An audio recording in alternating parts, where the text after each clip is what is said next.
All right. Hello. All right. Thanks again.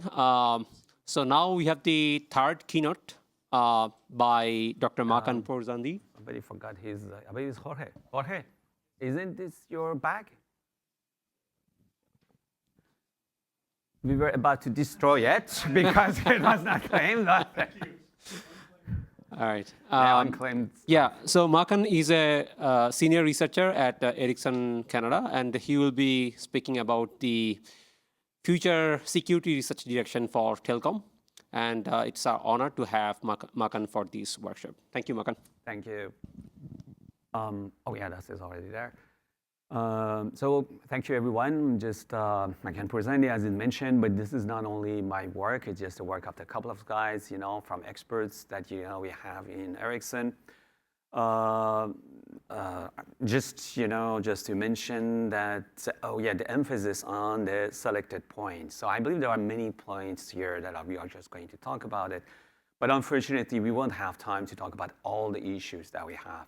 The real thing we want to do here is just to give you some ideas about what could be the, the future research areas when it comes to the security. So, just to continue on that, what we did here is just that we divided that into three main parts. The first part, we would just give you a little bit of the, an introduction to the 6G. For this, I realized that we could go much faster than before. The reasoning behind that here, just realized during the day, you have heard enough about the structures of the 6G. Then we talk about the telecom and, what is telecom specific for the security. And then we talk after that about, obviously, intelligent automation. And on the end, we talk about the elements that are, to me at least, a little bit kind of miscellaneous, just kind of a diverse solutions that, that will come at the end is ISAC and PQC. But I believe that, it has been also much talk about it. So what you see here is just that I'm not going to present the most important issues, actually. Actually, to be honest with you, my real field is threat management. I have been working for cybersecurity in telecom for the past 25 years. We have seen plenty of threat management. And I believe the threat detection, threat hunting, stuff like this, these are the stuff that have been, well enough covered by the, by the academia. We try just to focus on the elements that are not that much covered by the, by the academia. The stuff that, for example, we do not cover in this presentation is NTN, network slicing, observability. These are all the major issues. In addition to threat management, with those, we are not going to talk about it because these are, elements we don't have to talk, enough time to talk about them. Okay, let's start. A little bit about Ericsson research, because I believe that this is something that is worth to know about it. I believe, especially for the students, some of you guys later on, perhaps you would just come to the industrial research. So Ericsson is just mainly, we have hundreds of different researchers, full-time people working in 14 countries, 4 continents. We were there from the beginning, 2G, 3G, and so on for the 6G. What we do actually is just really in the 4 different areas. I mean, to be honest, it's my personal opinion, the industrial research, the main topic, the main job we have is to make a bridge. Make a bridge, bringing the, the most cutting edge and greatest technology from the academia and outside of the organization, inside the organization. And there is 4 parts to that. The first would be, the academic research, the collaborations we do with the universities. We are just very active on that. We have millions of dollars, spent in different kind of funding around the world. So then beyond that, we would just do innovation. This innovation resulting in IPR. 50% of all the IPR done in Ericsson is going through Ericsson research. And then finally, that would become and translated into standardization. What the customers do we need, what we just put together, and what would become the future standard which would affect the entire society. And at the end is the vision. I believe this is the most important thing that we would bring to an organization, and I believe it's true for any industrial research. organization is to have the thought leadership. What's behind the curve? What is it that's coming? And that's one of the things that we do. Okay, security for telecom networks. I believe that today we talk about it, so I'm not going to go very fast about this, but try just to be reasonable. There are many, many things that we could talk about it. Programmable network, for the classical telecom, it was mainly done by, manually by the human intervention. That's done. We're just the future networks would be programmable, would be automated. We talk about that too. I'm not going to go back to that. But one thing that I believe we didn't talk about is a cloud native. More and more of that would be inside the cloud. And so, but one thing that I'm going to emphasize in this presentation is increased intelligent automation. And what we try just to say by that, here is just that the future networks, the FutureG networks would be self-managing. What does it mean? From the fact that you have this kind of a fully virtualized environment, fully softwareized environment, it is impossible to think that a human could be able to manage that level of, that scale of the networking, not automated. So that would be the self-managing and self-optimizing. Obviously, this is, the meaning that, you could not count on the people just to set up the right configuration or the more efficient, configurations and the tune-up of the system. But one of the things that is the most important thing is the self-healing. What does it mean? It's just that a network, which is, the first, obviously, the most common interpretation of that is that when you just work on, addressing the faults in the network, that already exists and it's just really ongoing. But I believe that we need also to develop that, to expand that to the security incidents and security attack, a system that is resilient under attack. So it's going without saying that I don't believe that it would be. We will face many, many attacks. Some of those attacks would be perhaps very successful. So the resilience in the face of those attacks, it goes without saying that it's important. And then when you have this. We will talk later on, but I cannot just refrain from that without just automated attacks that are just going to be using AI. You need just to be also doing. You need to also have AI to be able to address that. But more on that later on. So the entire thing will just end up by having a massive usage of AI in the system. If today we talk about generative AI, soon probably would have agentic AI coming up. Two things, aspects also of just noteworthy, but for the security point of view, is the softwareization.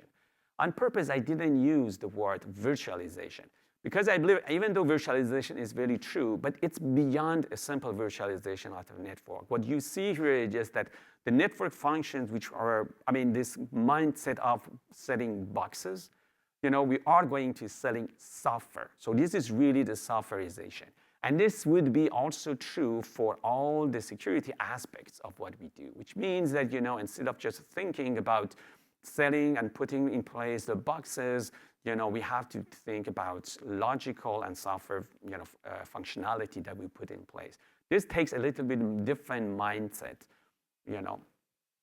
Hyperscalers, we talk about that, the cloud native, the fact that today we could imagine that we would run parts of our telecom networks on top of a public cloud provider or hyperscaler, that was just a brand new thing. Automation. So all that intelligent, increased intelligent automation goes through different layers, that this is a well-known, representation, I believe is by ITU. I have the reference, but I believe this is the different levels of automation, and we will just go higher and higher in that level of automation. Okay, I'm just going to just put this to be sure I'm not going to go too far. Okay. So, okay, but before that, how we come here? Why? Because, how we end up here, because we have more and more use cases. This one is for sure is from ITU. So in 2020, when ITU was talking about their vision, they're talking about EMBB, MMTC, and URLLC. Today, they are talking for their vision in 2030. They are talking about immersive communication, which means that you would have communication all over the place with all kind of the devices. And that would be ubiquitous, which means that you would be always connected in different situations using different technologies. Sometimes would be perhaps Wi-Fi, sometimes would be other obviously 5G, 6G, and so on. So and then finally ISAC, but I'm not going to talk about ISAC. I believe we just spent about 1 hour talking about it, so that's no need to talk about it. So how this would impact us? The 6G before, it was just, the telecom communications before, it was all about, providing the best for communications.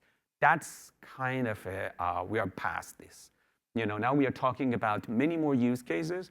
And as these use cases are going to be developing, we will have more and more people depending on, on this critical infrastructure, which is the telecom network, to be able, to in their daily life for very, important use cases. And that would, by consequence, give us the new verticals with a totally new security use cases. We would talk about, okay, the first thing here is just that as in the network, we are just, as the people and everybody and the society will depend more and more on the telecom networks.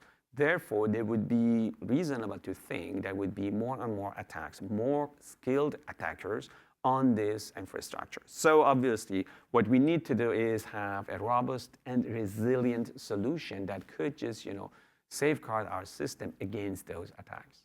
But also the fact that we were talking about the mission critical, networks. When you have a mission critical networks, you need to have a dependable networks. One of the things actually I believe in ISAC discussion we didn't talk about it would be the public safety. In many cases, actually you would have the cases of and unfortunately we have seen that more and more often with the occurrence of extreme weather, incidents like flooding, a fire and stuff like this. When you are, for example, just, the city is burning, you don't need a consent. The public safety could take it, and use the ISAC information trying to find out where are the people to try just, to help them. And that's something that actually we see more and more often. That would be just the use cases like this. And that network at that time needs, be a dependable.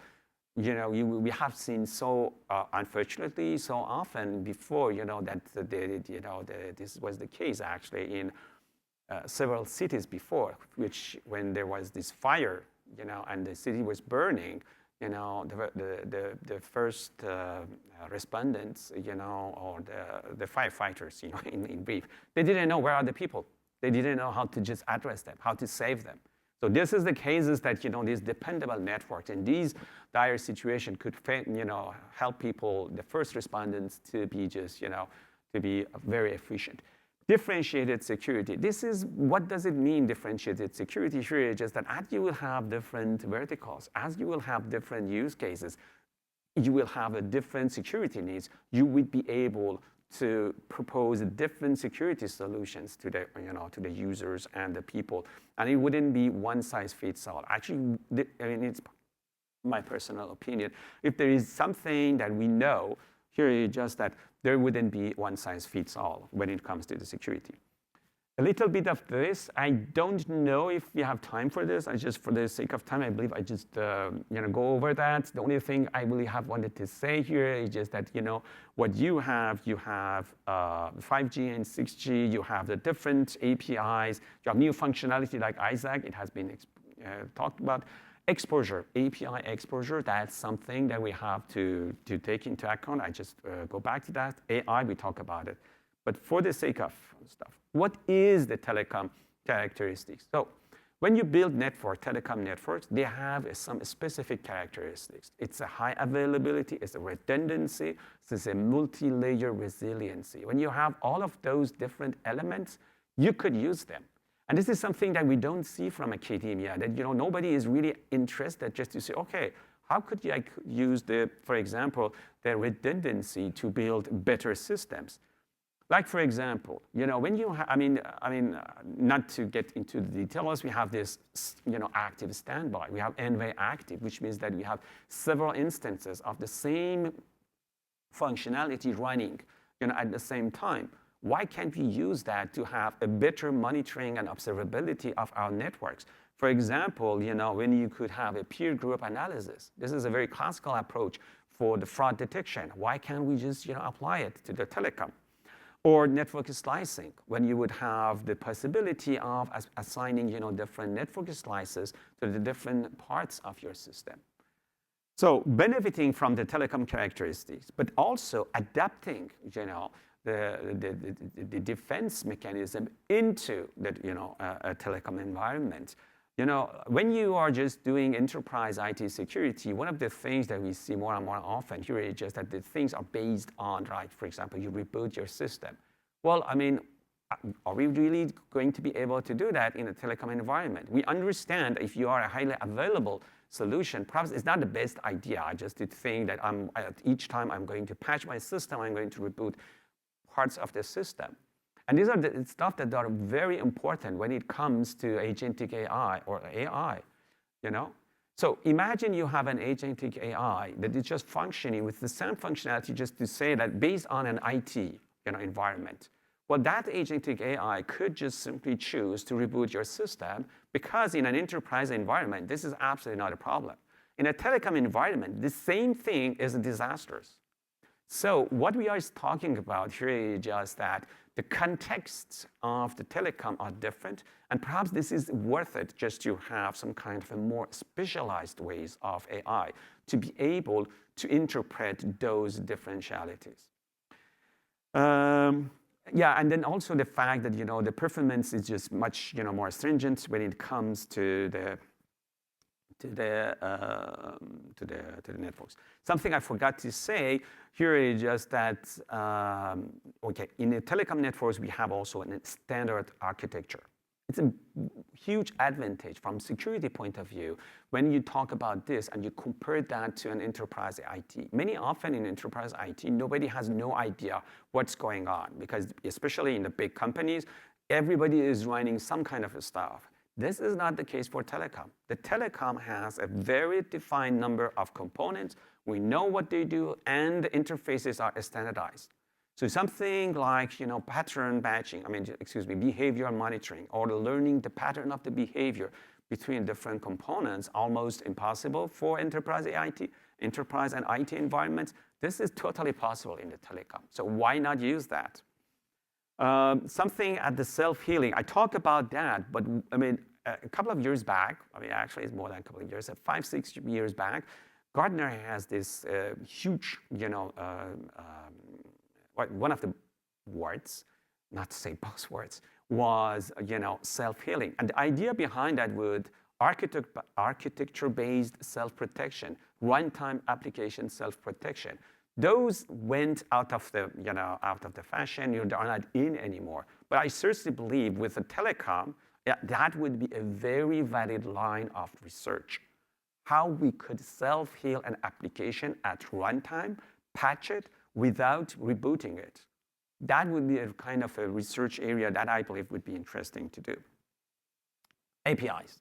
So something else also that has changed here is just that the future telecom, and today even telecom 5G and 6G and so on, would have exposing different APIs. Those APIs can be used actually to implement new cybersecurity services. Give you an example of that in a very practical terms. I would have this later, but just can give it you now. For example, if you by telecom system, exposes the location. I believe this was a fraud detection. It was proposed by Camera organization. The fact here is just that you go to your ATM to take some money. Well, I mean, what you could do if you're a bank, I mean, excuse me, if you, the telecom operator is going to give you the location to the bank between your mobile phone and your ATM and your, credit card or ATM card or whatever card you have, that could be a very practical term, a practical thing to be used to detect the fraud, and so on and so forth. At the same time, we have the privacy issues. Yes, so there is going beyond the simple API protection, which is authentication authorization. We know that that exists. That perhaps is not the area of discussion here. It is really going beyond that, and the interactions between these APIs. If you could just go and find the location of the different users, if you can just map that into other things like the resources consumed by the system, how you just could use that information to, to find out the internals of your network and then abuse that for further attacks. So these are the elements that we see also that would be valuable. Security automation. Yeah, okay, I just take time to go through that. Why?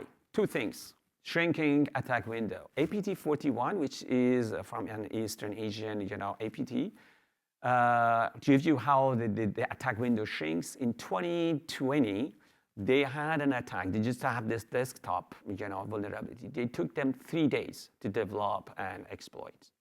2020 down to December 2021, there was another, vulnerability. And that was, I don't remember exactly. It took them 3 hours. Oh, it was it was in Apache. There was an Apache RCE vulnerability. Take them 3 hours or something like this to develop the exploit. So what we have is that, these guys are more and more skilled. And if given, the level of skill set that they have, it takes now in hours. So to address that, you need to have some automated systems. And then, beyond human scale, I mean, I'm not going to go back to that. Millions of elements, millions of, IoT devices, stuff like this. This is going without saying. But it is not that security automation doesn't exist. Today, the telecom systems, they have some level of telecom, security as, PKI that is used out of the door. But what we need to do is expanding that effort. One of the things, for example, we did in this work here is just that, using the knowledge base, we just found that, if you just have a knowledge base based on one element, for example, what happens here is just that when you just receive a technique, you just discover a technique that happens. Technique in the MITRE sense, just a TTP, you have now an attack technique that you just discovered. So what happens here is just that you need to have some hypothesis. You couldn't just ask the security operators and just say, look, good luck. I just have one element. If you do that, you could end up by the millions of possibilities. Then if you use a knowledge base to just extract the valid one, you just about 2,500 different hypotheses. So now, you couldn't just you propose 2,000 hypotheses to an operator and just say, find out which one are the most valuable one. But based on the knowledge base that we have, in this work, what we did, we went back and we just, studied all the occurrences of the previous attacks. And based on that, we defined the criticality of the attack and the likelihood of that attack happening. And then, we went down to, which I cannot read, I believe three hypotheses, which was, much more probable. The most probable, those was the 3, and we proposed. What you could do even here, and we propose that, you could even just come up with the possible variants. Because if you'd have the reputation and the usage of this technique in conjunction with other techniques, then you could perhaps come up with the possibilities which, the mathematical approach would give you the most probable hypothesis. And some of those perhaps has not yet been used. Not only you could have attacks, but you could have the variants of those attacks also. So, yeah. Autonomous networks, all of that I explained to you, the AI, how we use that, all stuff like that is going to give you the autonomous network, which is kind of an end result of that. What is this? Which is that the systems, the networks that they self-manage themselves. They are not the networks that you are going to have somebody trying. At the level 4, you would have a human who would be, part of the critical decisions. But the main thing, which is a control loop, which is going to take care of everything. And for the sake of time, I'm just going to what is important for telecom. I believe that I would just go fast, just to go to the, the challenges.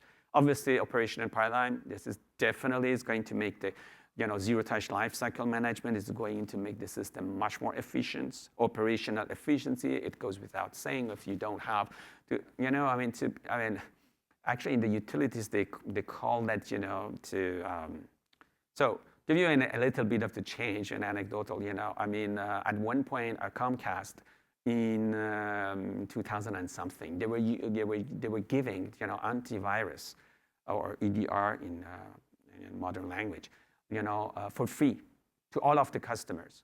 And everybody was just kind of, are you out of your mind, And, at the time, actually, people paid for the, semantic stuff. It was $30, or something like this monthly, subscription. And everyone was just, are you guys out of your mind? Why just you give them for free? And the answer was right. You just say, look, for every call that a customer makes us, for each call, we would spend hundreds of dollars in operational, people answering the calls, time wasted, stuff like this. It's cheaper at the long term to give away, that kind of information, that kind of, service, than just to, for us, to just to try just to get the money back. This is the same thing that you see here, which means that operational efficiency of having not all these people in the background doing the job, that's worth it.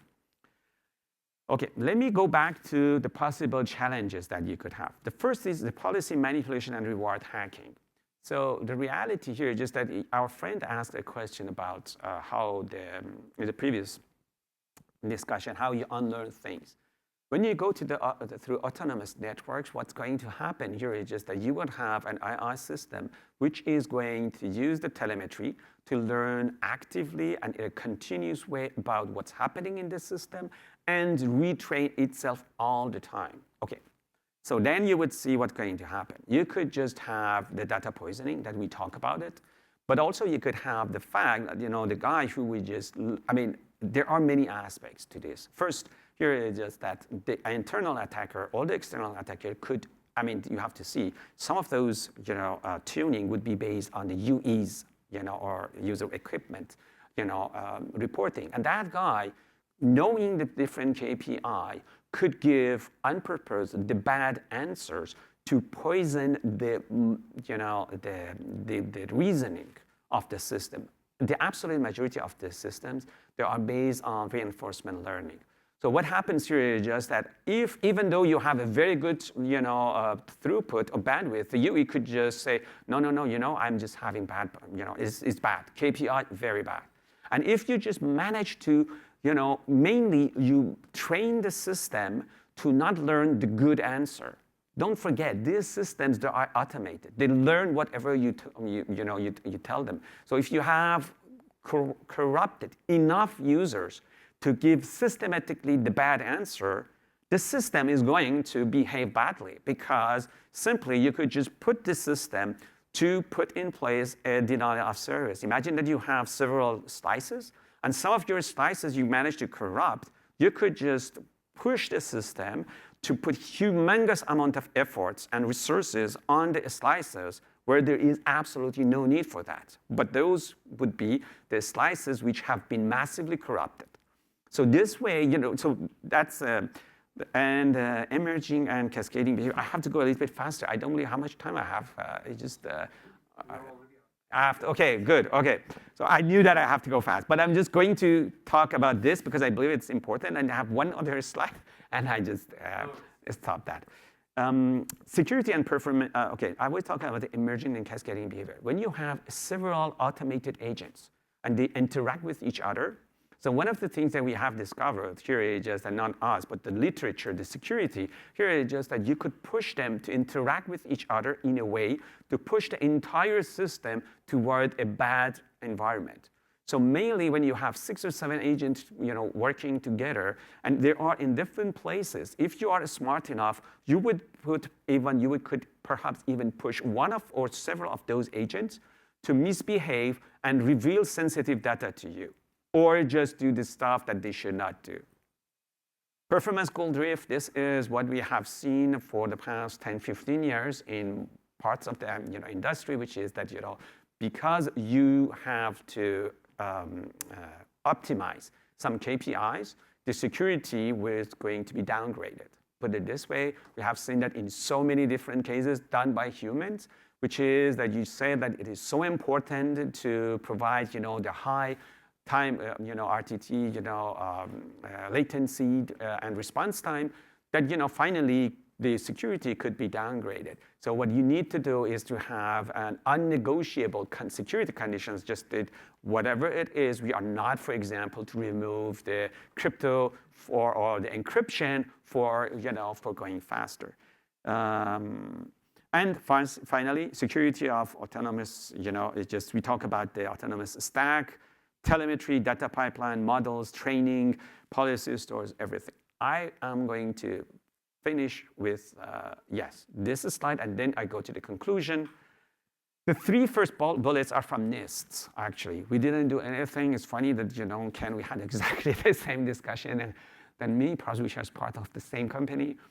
These are 3 bullets from NIST. Defend AI for security, secure security for AI, and protect against AI-enabled attackers. 2024 was the date that the first virus malware done by LLM was, by generative AI, was seen in the Nature. That was 2024. September 2025, you have the attacks through Claude that explained by Ken. So you could see the acceleration in the attacks. Something this is really worth having a look at is a cohabitation between high availability, AI, and intent-based security. You have to make them cohabit together. I just really use the word cohabitation because really they interact with each other. You have to see how we could put all of those together. Then one does not undermine the others. Data collection for AI, what they say, collect once and use it everywhere. But the fact is just that needs a better schema to collect data, what to collect, where to collect, how to secure it, and how to share it. That means better anonymization. To me, this is one of the places that we just really didn't benefit from intense research is anonymization. How could we anonymize in a very good way, all the data that we collect to be able to share it. Parts of the data is private, it's never going to be shared, but good chunk, is a good part of this data could belong to the public service. And for that, if you have anonymization, you could do that confidential computing, federated learning, and side effect. My conclusion. So the 6G security is an evolution of 5G security. 6G would be a new use case and functionality. That means that there is need for a new ways to defend the network. But it also means that there is a new way to develop and expand the new security functionalities, okay? So, that would be on this. It's a positive note. It's not all that there are always the problem. We have a huge possibility to develop the new things. Thank you.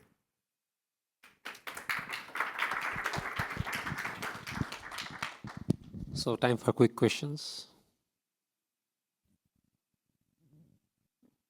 Okay. Right, I have one. Yes. So, you talked about these LLM-based or AI-generated malware, APTs nowadays, right? So, I'm just curious, how the industry should respond to this kind of AI-generated, rapid, evolving malware that can change itself over time quickly. Yeah, I would mention that AI just solves all the problems. No, but actually, in a more serious term, I really believe that we need also to have AI just to be massively used. I don't believe that it's I don't believe. Give you an example. It is now possible for AI to generate work. But look, actually, I have actually an idea. This work, here, You could just use the AI the same way to give you the right hypothesis. 5, 6 years ago, without AI, hopefully, now with generative AI, it was impossible to give a solution. And you see that in the security operators, there was alarm fatigue. When you have an alarm, nobody knows what to do with that because there's hundreds and tons of possible solutions. Now, with these tools, you could just come and just say, okay, look, there's 3 hypotheses, A, B, C.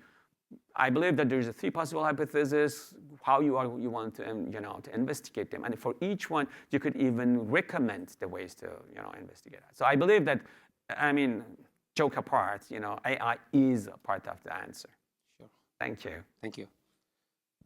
Yeah. Oh.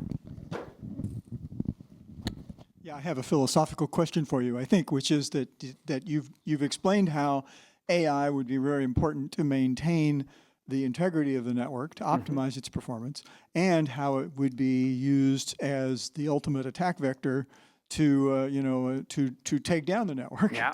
So that makes you think that that's a symmetry, but the asymmetry that I would ask you to ask if you've considered is that in one case you're attempting to destroy something, in another case you're attempting to maintain its integrity. Which of those do you think ultimately has the advantage? Well, okay, so that's okay. So you have to see the problem with the security in general.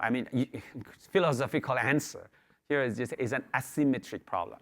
If you go back to I always talk with this with I have also the privilege of the teaching, and I always talk with the student. You just say, look, think about a Middle Ages, castle. What you have, you just, for the attackers, they need just to find a crack in the wall. That's all we need. But for the defenders, they don't have a choice than just to build, all the wall around the castle. So the reality of the thing is that the cybersecurity, as like security everywhere through the ages, is an asymmetric, effort. For you to be sure that you are safe at home, you need just to put locks at all the doors, close, every window. For the attacker, he needs to find only one open window to get. So I don't believe that there would be any way that we would be make it, a fair game. But I am very optimistic. Why? Because we have addressed those problems, in a daily life. I don't believe digital or cyber life would be that different from, real world. The only thing is that it's new. And then, we need time to adapt. But in real life, if you just see our lives, there's not burglars and thieves all over the place. Why? Because we have learned to lock the door every night, to be sure that all the windows are closed.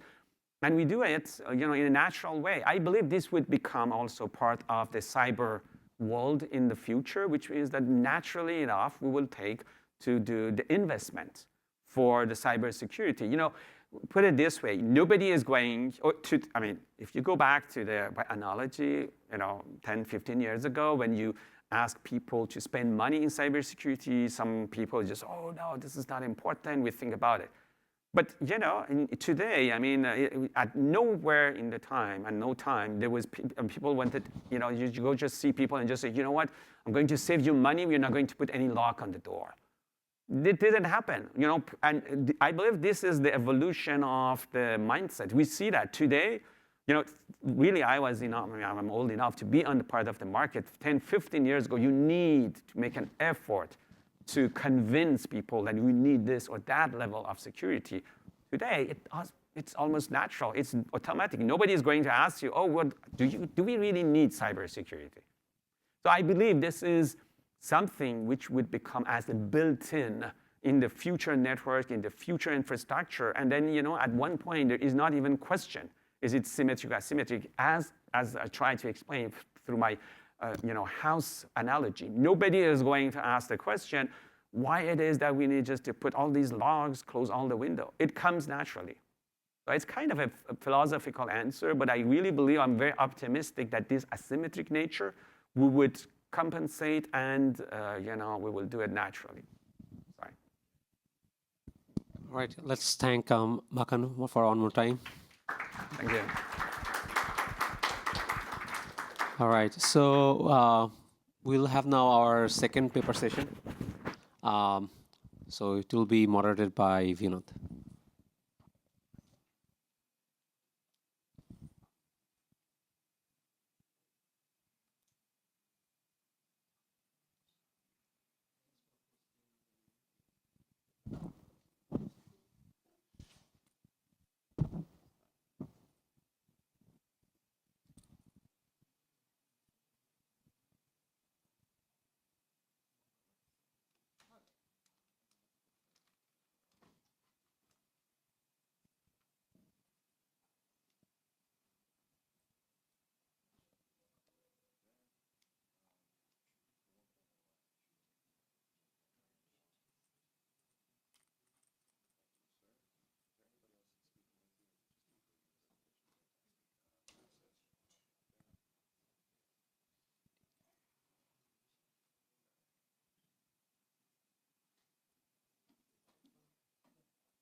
Okay, so the next talk will be about lightweight identity-based re-authentication for supporting post-quantum security in 5G, and it'll be Manish Paudel giving the talk.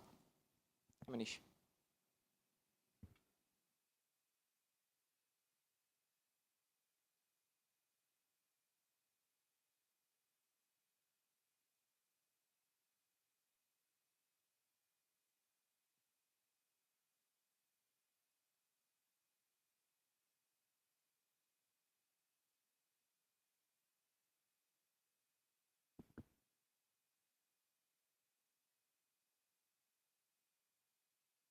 Good afternoon, everyone. I'm Manish Paudel. Today, I'm representing our work on lightweight identity-based re-authentication for supporting post-quantum security in 5G. This research was conducted at Advanced Wireless and Security Lab at Virginia Commonwealth University with my co-authors, Dr. Maryna Veksler and my advisor, Kemal Akkaya. Okay, here's a quick roadmap of the talk. I'll start with some background and on what's the problem, then define the specific problem we are going to solve. The core of the talk is our proposed solution, which will be divided into flow description and key management scheme. I'll then cover the formal security guarantees we provide, walk through our experiments, and close with conclusion and direction for future work. Okay, let me set the scene. 5G is not just a faster cell service, but it's the backbone of billions of IoT devices, supporting everything from smart cities and industrial automation to connected vehicles and medical sensors. But with the growth, attack surface is increased as well. Even though 3GPP recommends using TLS to secure control plane of communication between IoT and 5G core, the challenge is IoT devices have very limited resources. At the same time, quantum computers are maturing. Quantum computers, along with the algorithms like SOAR, can efficiently break the RSA and elliptic curve cryptography, which are the core foundation of today's public key infrastructure and 5G authentication protocol. So, what is the answer? Post-quantum cryptography is the answer, but it comes with significant cost. The keys and signatures are much larger and computations are heavier. So this is the main problem here. How do we get quantum security without destroying IoT performance? So briefly on the 5G architecture side, it uses service-based model where core network functions like AUSF, AMF, SMF, UDM, NRF communicate over well-defined APIs. The current authentication protocol 5G has is 5G AKA and EAP AKA prime. However, it comes with linkability and privacy vulnerabilities. And now talking about the authentication flow, which is our core of the research, the UE sends the registration request containing its encrypted identity to 5G base station, 5G GNB, which then forwards it to the AMF, which does the authentication to the core. Now, looking at the 5G characteristics, we see 5G, in 5G, re-authentication happens very frequently, dozens of times in a day due to mobility events, device disconnected for a while, network slice change, and periodically also based on the network operators and timers. So here is the core problem. Frequent authentication already adds overhead. 5G's characteristics, which include high mobility, many slices, periodic timers, make this even worse. And when you add quantum threats and IoT resource constraint on top of that, the problem is very serious. The natural solution would be to use TLS 1.3 session resumption, which avoids repeating the full handshake by reusing previously established session, but we cannot use it as is because it has several critical vulnerabilities. First, an attacker can capture a session ticket and reuse it again to gain unauthorized access. Second, there is no perfect forward secrecy. So if the session ticket encryption key is ever compromised, all the past sessions are compromised as well. Third, there is no client identity binding. So our task is, our research is, we need to fix all these problems before we could use session resumption. And we need to also do it while staying backward compatible with TLS.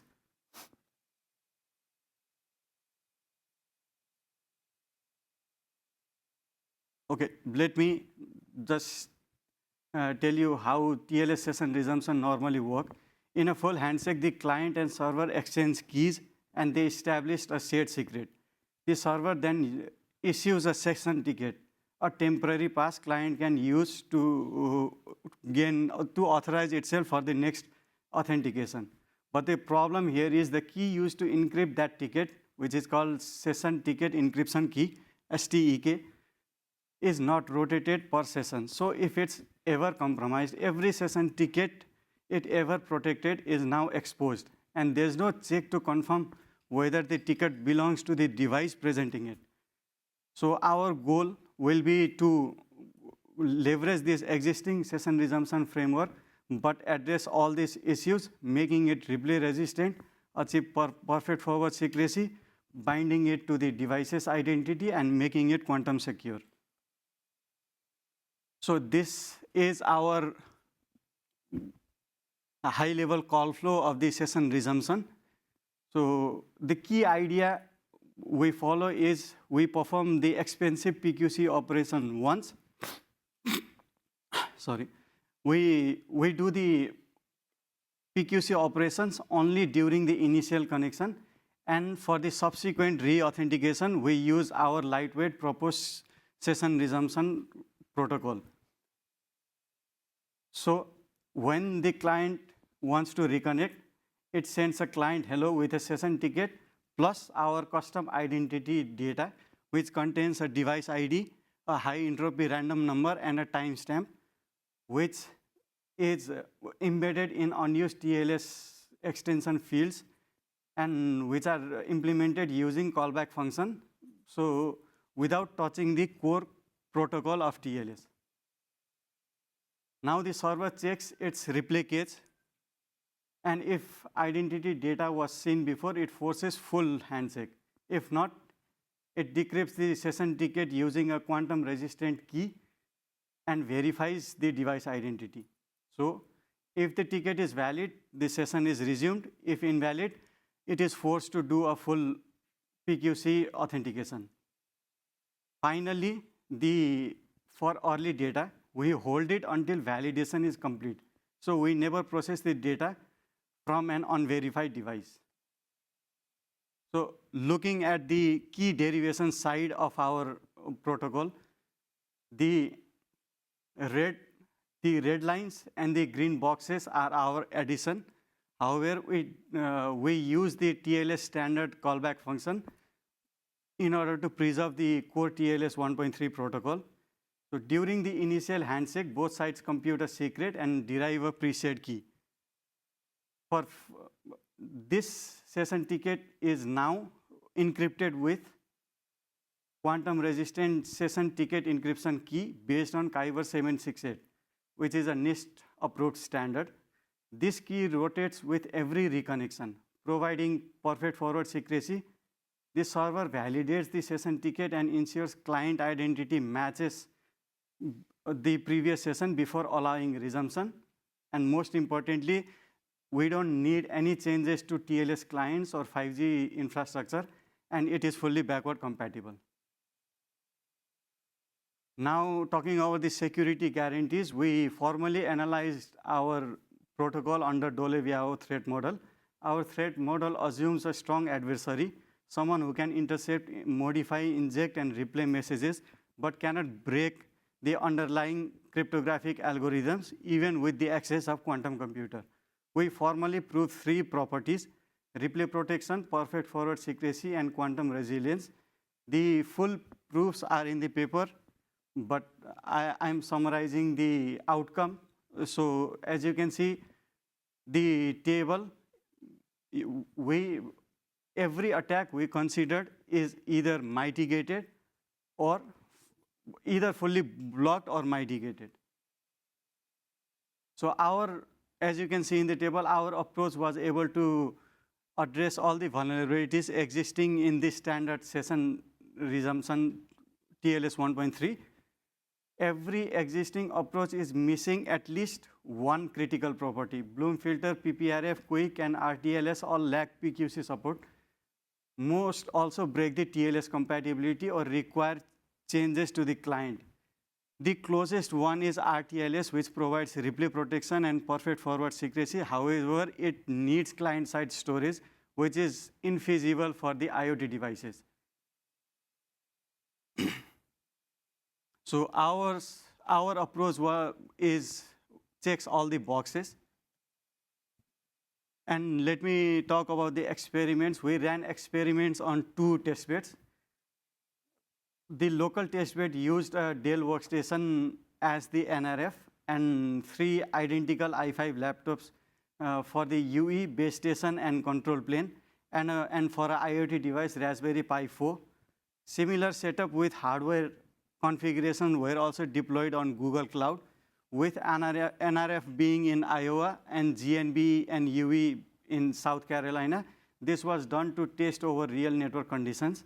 We used Open5GS for the implementation of 5G core and UE ransom for implementation of UE and GNB. The metrics we are focused on is based on UE registration to the 5G core. The metrics are latency overhead, number of messages, data size, and energy consumption by the IoT device. We used the Dilithium, Falcon, and Sphinx for signatures, and Kyber 768 for the key encapsulation. These are all NIST PQC standards. Now, looking at the bar graph, it shows the UE registration overhead in the local testbed. So the dark bar are the full PQC handshake, and the green bars are our session resumption. As you can see, we were able to achieve consistent 0.38 latency regardless of the certificate used. In contrast, the full PQC handshake latency grows significantly for the heavier algorithms like Sphinx. Now, Sphinx takes about 1.1 second, making our approach almost 3 times smaller for that case. We also see a 47% reduction in bandwidth. Our resumption uses around 3.1 KB compared to 39 KB for a full Sphinx certificate handshake, and 17% fewer messages. The same setup was also performed on Google Cloud, and the gains were consistent, so we didn't put the results here. So this is for the energy consumption scenario where Raspberry Pi 4 was used. The orange bars are the full PQC handshake, and the green bars are our resumption. Our resumption uses less energy across all the algorithms. The biggest saving is obviously with Sphinx, with 16% less energy per authentication. So to put this into perspective, let us assume there are 10,000 IoT devices which use 2 AAA batteries, and they do a 48 re-authentication per day. Now, with our approach, we save about 6.24 million messages, 15 GB of data, and about 47 days of battery life per device. At this scale, that's a significant real-world impact, as there are billions of IoT devices. Now, let me wrap up. The problem was 5G IoT needs quantum security, but running full PQC on every re-authentication is too expensive for resource-constrained devices. Our solution was identity-based session resumption that is both secured and lightweight. We do the heavy PQC work only once and reuse the session securely after that. The results are almost 3 times faster, 47% less bandwidth, and 16% energy saving, all while being quantum secure, replay resistant, and fully backward compatible with TLS 1.3. The take-home message we can say is post-quantum security is no longer optional. It's a necessity, and our work proves, shows it can be done efficiently. For future work, we have been working with custom 5G IoT public key infrastructure for certificate management for large-scale deployment. We also want to explore hardware acceleration for PQC on constrained devices as niche standards continue to evolve. On the protocol side, we'll evaluate hybrid classical and PQ-TLS approaches for transition period and test additional PQC algorithm across different 5G scenarios. Now, this research was funded by NSF. Thank you. We have time for one question.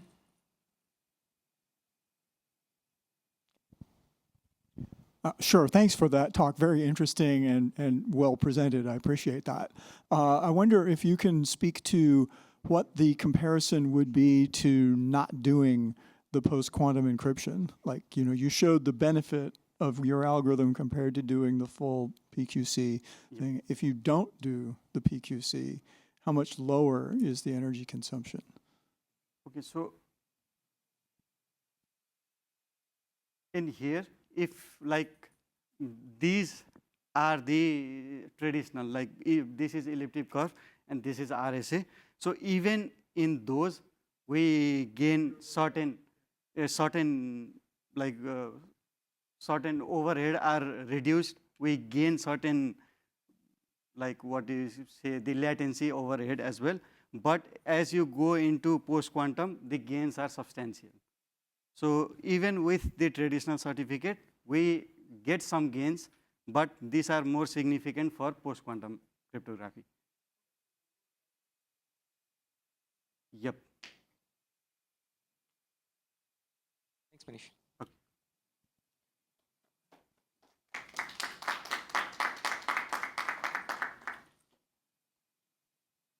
So next we have Yuhui, who's going to be talking about PROMPTGUARD, zero trust prompting for securing LLM-driven ORAN control.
Okay. Hello, everyone. My name is Yuhui Wang. I'm a PhD student at the University of Michigan, Dearborn. Today I'm presenting my short paper, The PROMPTGUARD, zero trust prompting for the securing LLM-driven ORAN control. So modern cellular networks are no longer static systems. The ORAN has fundamentally changed how the RANs are built. Basically, the ORAN architecture disaggregates the proprietary base station functions into the programmable software components and enables the control by third-party applications called the X-apps in the near real-time RIC. At the same time, the operators are pushing towards the intent-driven controls. For example, people may say guarantees the reliability for the ultra-low latency and protects the high priority slices or adapt resources dynamically under the uncertainty environment. So this is where the LLMs naturally fit. They can reason over the heterogeneous telemetry, and they can translate the high-level intents into the actionable control instructions. They also can eliminate the needs for the constant retraining when the environment changes. So LLMs are becoming the control brain of the AI native RANs.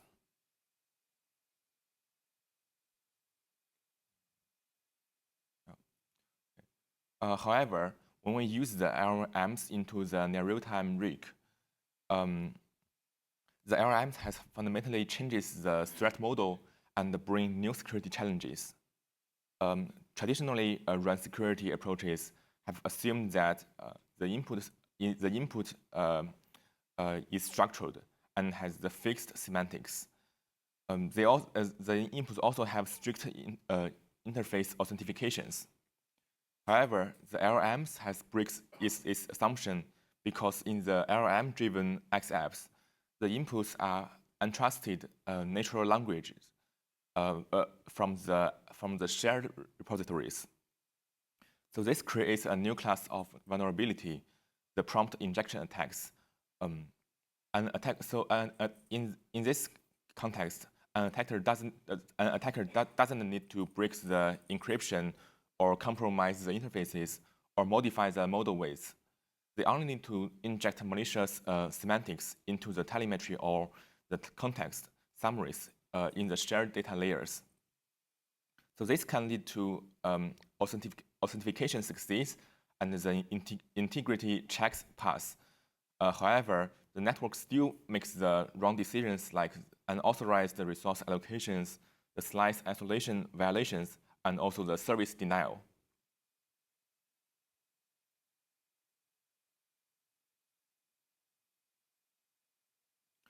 So our work is built upon our previous work on the LLM X-apps for the ORAN network slicing optimization, where we used an LLM-driven X-app to control the resource allocations within a priority two-slice ORAN settings. We assume that the core ORAN infra is secure and the attacks only occur at the semantic levels. We consider mainly three types of the attacks. Basically, first is the status deception, which injects the fabricated telemetry into to mislead the system state inference. And second is the instruction injection, which embeds the malicious imperative commands to the control logic. And at last, it is the context override, which instructs the LLMs to ignore the prior policy constraints.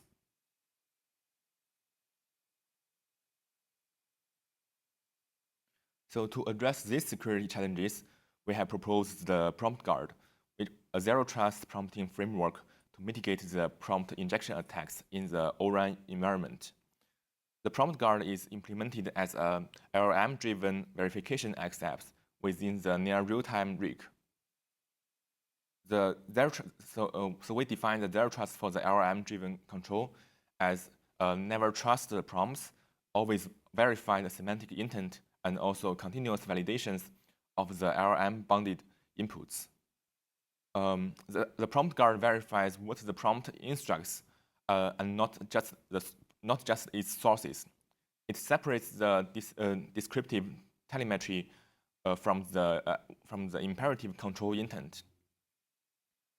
And also to prevent the unverified intent from influencing the and also to prevent the unverified intent from influencing the decisions.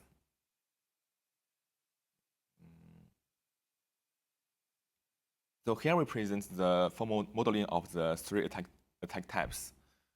We denote the first we denote the original benign prompt as the XTK, and we consider the manipulated prompt as the tilde XK. We consider the three prompt injection attacks. The first is the status deception attacks, which basically inject the fabricated telemetry XE into the original prompt. The second is the instruction injection attacks. Basically, it embeds the both the fabricated telemetry and the control commands to manipulate the control logic. And at last, we have the context override attacks, which additionally include the context ignoring instructions. For example, like ignore all previous constraints and randomly decides the slicing actions. So these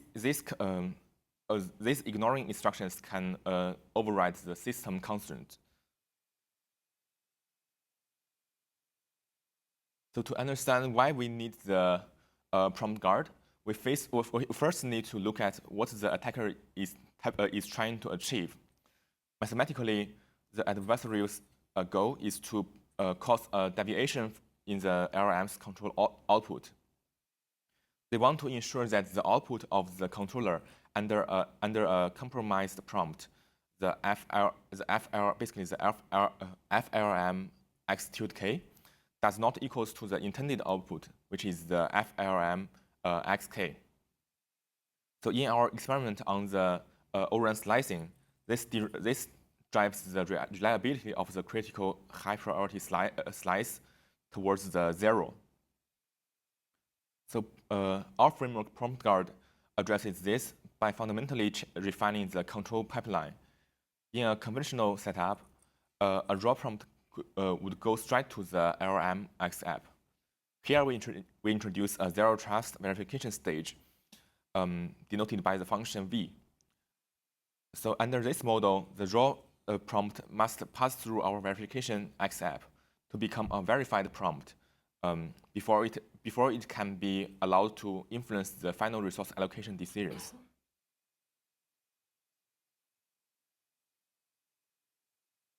So here we show the high-level flow of the prompt guard framework.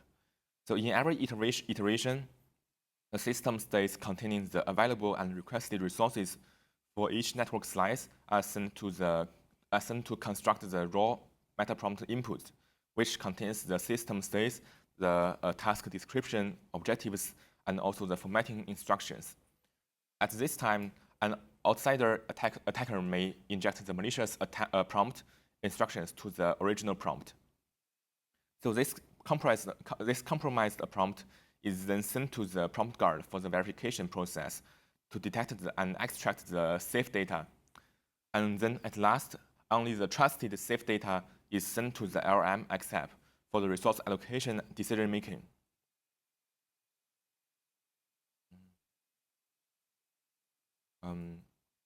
So here is an example of the LLM prompt we have used. So the first we can see the compromised metadata prompt, which composed of the objective and the meta instructions and also the injected prompt by the attacker. So the attacker instructs the LLMs to ignore the previous instructions and generate a random generate the results in a random manner. So basically, this breaks the constraint we have previously defined in the objective and also the meta instructions. So to prevent the this compromised prompt from influencing the decision making, we use the prompt guard prompt, which basically instruct locally deployed LLM to which we define as the safe, and use this LLM to detect the malicious prompt injection in the meta prompt. So here we have show our experiment evaluation. The experiment is conducted under the using the OpenAI Cellular testbed. The PROMPTGUARD implements the framework. So the PROMPTGUARD implementation framework is built upon our previous work called the LLM-XApp for the resource management in the O-RAN network slicing. And we extend this work to include the PROMPTGUARD as a zero trust security gateway. The system was configured to support the dynamic instantiation of the Node B, multiple UEs, and isolated network slices. So to show the performance of the PROMPTGUARD, we have compared it with 3 baseline approaches. The first is the perplexity monitoring. This approach flags the prompts whose token level likelihood under the LLM exceeds a predefined threshold. We assume that the adversary inputs induce abnormal language patterns. And the second approach is the variance of response. So this approach detects the instability by monitoring the fluctuation in the LLM's output across the reconfiguration intervals. At last, we compare the node detection, which forwards all the prompts retrieved from the SDL directly to the LLM-driven control logic. So we can see that our proposed PROMPTGUARD consistently achieves the best data rates for the UE1. In our setting, the UE1 is the high priority user and is attached to the critical high priority slice 1. And the UE2 is attached to the low priority slice 2. At around the 100 second, the slices were created and the results were evenly split between the 2 slices, reducing the UE1's data rates to 15, as we can see here. And then the LLM-XApp for the resource management begins to work and allocate the more resource to the critical slice 1. Finally, at around 220 seconds, the malicious prompt is injected, and which reduces the data rates of the UE1. So compared to the baselines, the PROMPTGUARD prevents the malicious prompt from influencing the resource allocation decisions, while the other 3 baselines cannot prevent the injected prompt to reduce the data rates of the UE1. So in this figure, we present the average utility and the average reliability metrics for the different models. The evaluation reveals that the GPT-4o version of the PROMPTGUARD significantly outperforms both the GPT-03 variant and all the statistics baselines. It can maintain the highest utility score and the reliability scores for the UE1. So the performance between the GPT-4o and the GPT-03 versions of the PROMPTGUARD may be due to the different architecture of the training data of the 2 GPT models. Because the GPT-03 is optimized for the multi-step reasoning, the complex chain of the thought may lead to the failure to ignore the malicious instructions.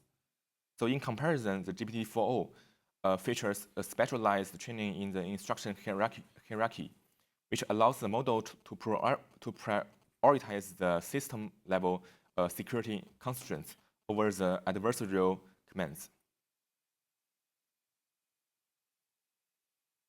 So in conclusion, in this work, we have proposed the PROMPTGUARD, which introduced a novel approach to the near real-time intent-driven prompt injection mitigation in the LLM-enabled XApps. Due to the leverage of LLMs, there's no training required, and the trusted or the locally deployed small-scale LLMs models can be used directly for the malicious detection. We have conducted the experiments on the OAIC testbed, which shows that the PROMPTGUARD effectively identifies the prompt injection attacks compared to the baselines. Our future work will be focused on threefold. The first is that we will optimize the frequency of the verification to balance the latency and the accuracy. And secondly, we will implement the small-scale LLMs locally to investigate more customized and more efficient approaches. And lastly, we will try to test our framework in a more sophisticated and adaptive adversarial scenarios. Thank you. That's the end of the presentation. Unfortunately, we are out of time, so we should move on to the next talk, but we'll take questions offline. We'll have the question offline. Any questions? Yep. We'll have the question offline. Oh, okay. Talk would be given by Syed, and he'll be talking about supply chain risks in 5G O-RAN components using static analysis. Yep. All right. Thanks.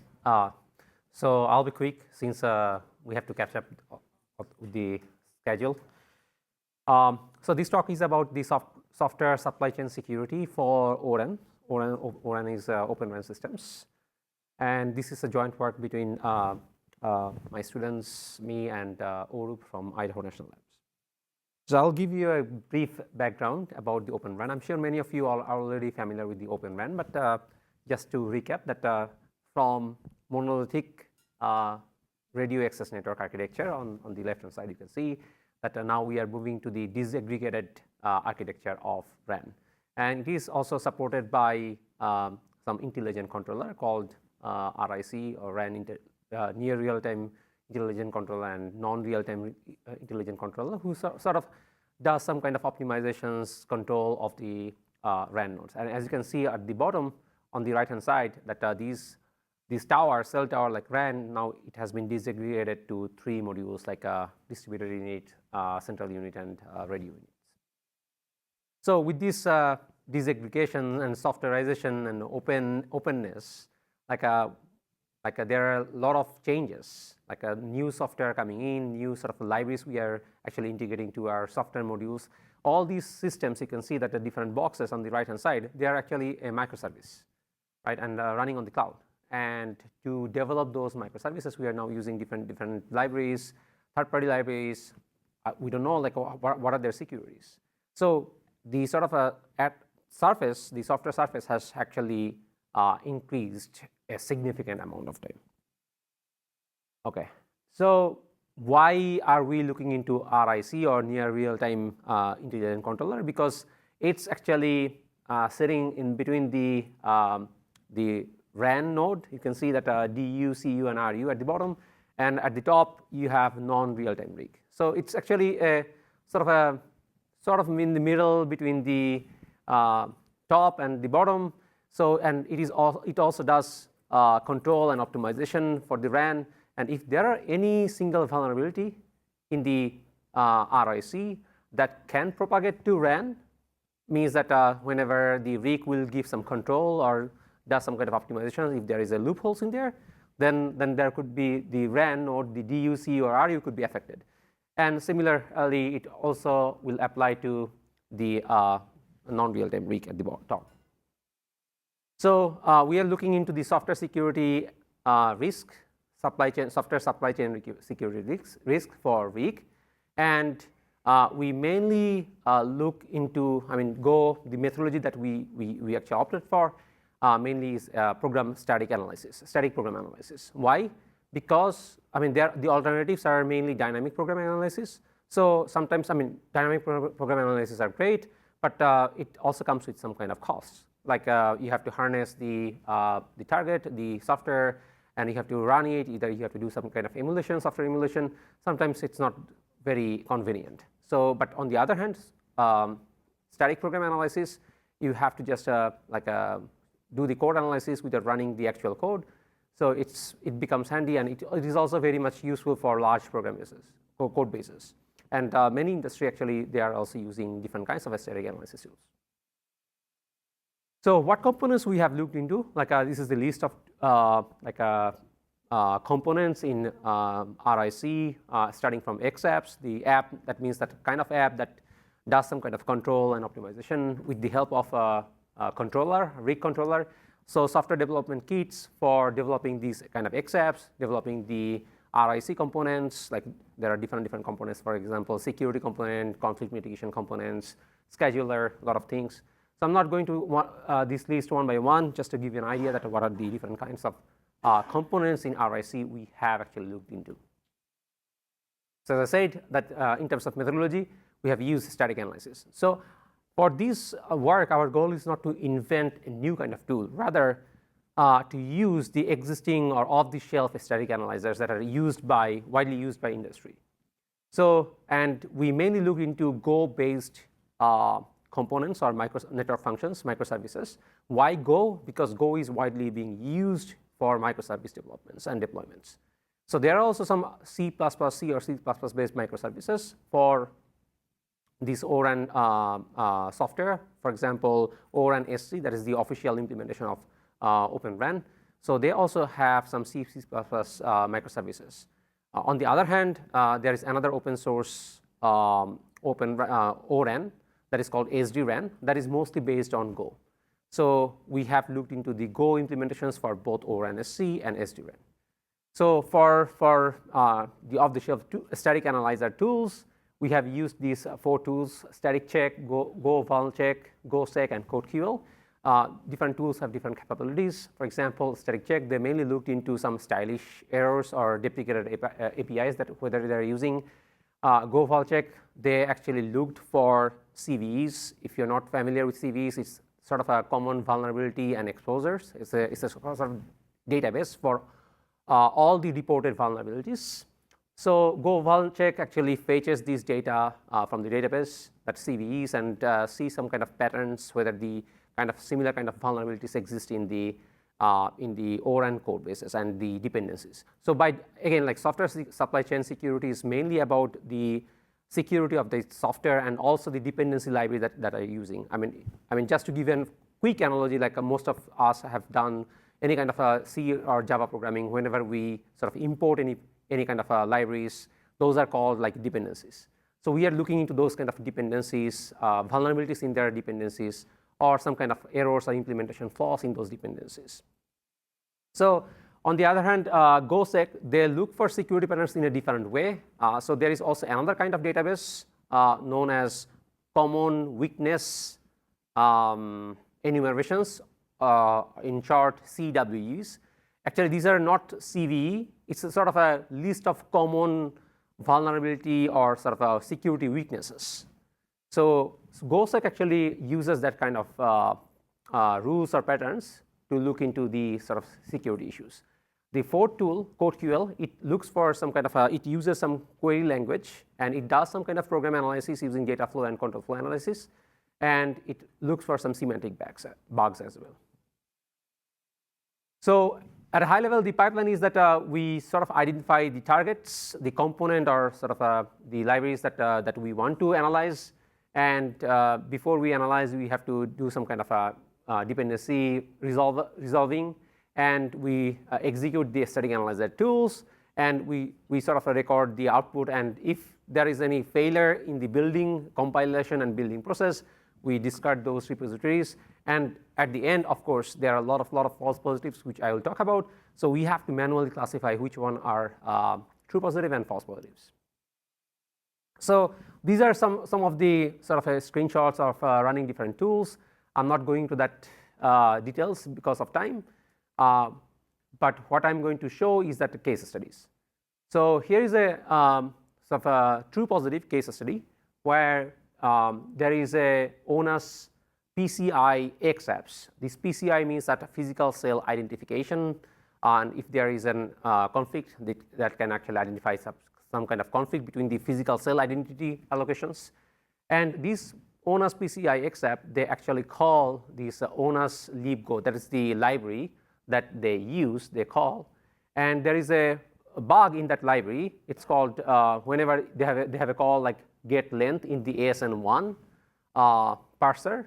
So there is a array index out of bound error flaw. Now, you can have a question like, oh, array index out of bound, probably there could be a buffer overflow problem. Yes, buffer overflow problem. There could be, then that can be further exploited using remote code execution. Yes, could be, but problem, or sort of a, not problem, the good thing is about this is that this is in Go. Go is memory safe language. So at most, you can do some kind of failure, panic. So of course, we can crash the microservice. If the microservice is crashed, then the whole operation will be sort of disrupted.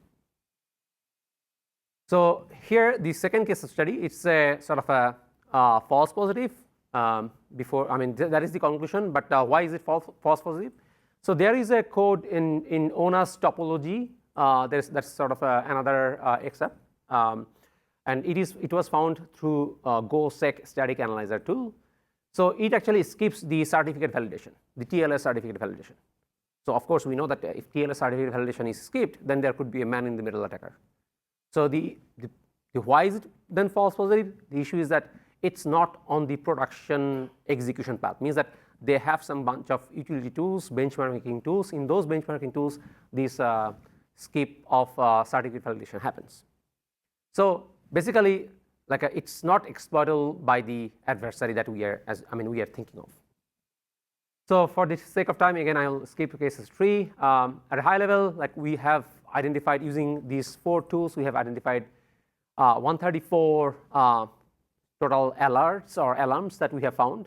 And GoValCheck raised the 39 alarms, and that's the highest precision that 22 of them are the true positive. Now, for different tools, what are the different components in RIC? What are the sort of true positive rates? As you can see, the ONAS RSM has the highest true positive that we have identified. So where the false positives came from? So mainly it is because of some vulnerabilities are not reachable by the attacker. So you can say that, oh, running this tool, I have found a vulnerability, but that vulnerability may not be exploitable by the adversary model. So some, as I have said in the second case study, some vulnerability in the dependencies are actually not in the production code. It's actually test code line.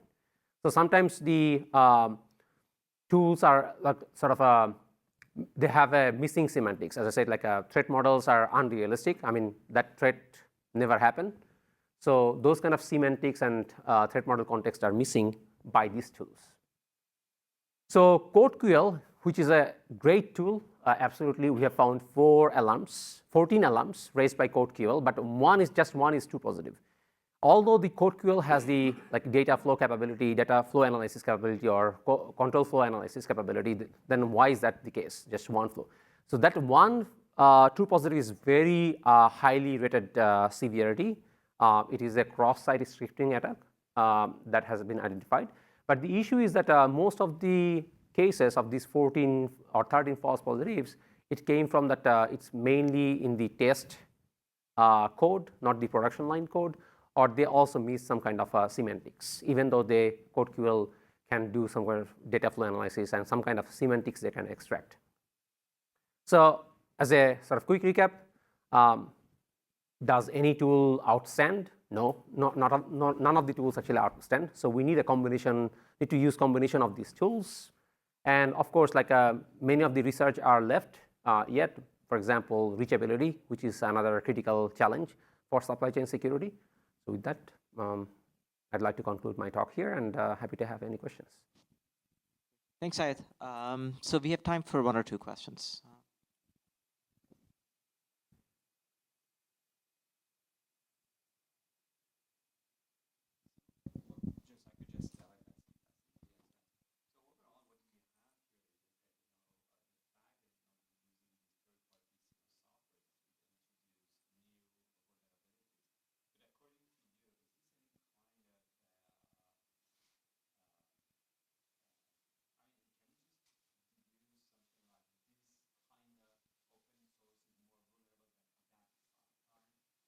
A great question. So we didn't see any kind of pattern, to be honest. Like,